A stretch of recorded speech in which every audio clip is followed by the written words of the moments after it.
Hello तो guys, तो આપણે આયા છીએ આજે ખેતીનો પરિચય કરવા પ્રવીણભાઈના ઘરે। તો આપણે જઈએ પ્રવીણભાઈના થોડું ઇન્ટરવ્યુ લઈએ। આ છે પ્રવીણભાઈ। हाय गाइस, देखो हमारा मरचा में बताइए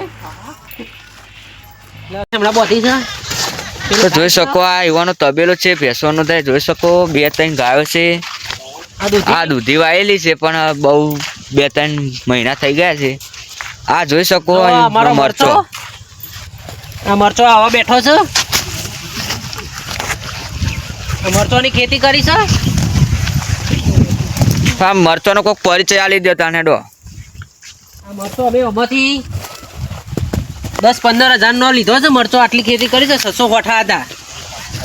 600 વઠામાં મેં 10,000 નો લીધો। તો તમે જોઈ શકો આ મરચો વાયા છે। પહેલા દૂધી વાવી હતી પણ 2-3 મહિના થઈ ગયા છે। દૂધી ઉતાર નાખી છે। આ મરચો એ વાયેલા છે પણ જુઓ કેવા લાલ થયા છે।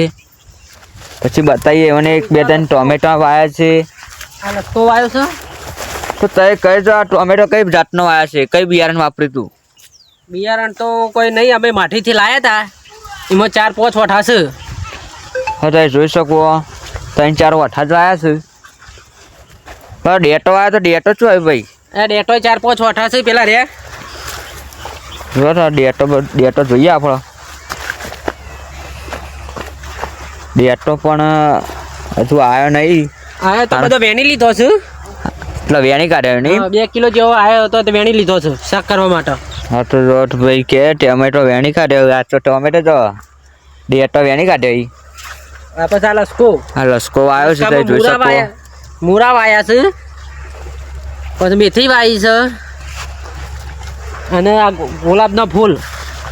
હા, તમે જોઈ શકો અંદર ગલગોટા પણ વાયેલા છે। અરે ગલગોટે કે ફૂલ હે। જોઈ શકો આ ભાઈ આયા છે ગલગોટાનો ફૂલ લેવા। માતાજીનો અવસર છે તો ગોટા લેવા આવ્યા હતા। તમે જોઈ શકો આ ગોટા કેવા વાયેલા છે।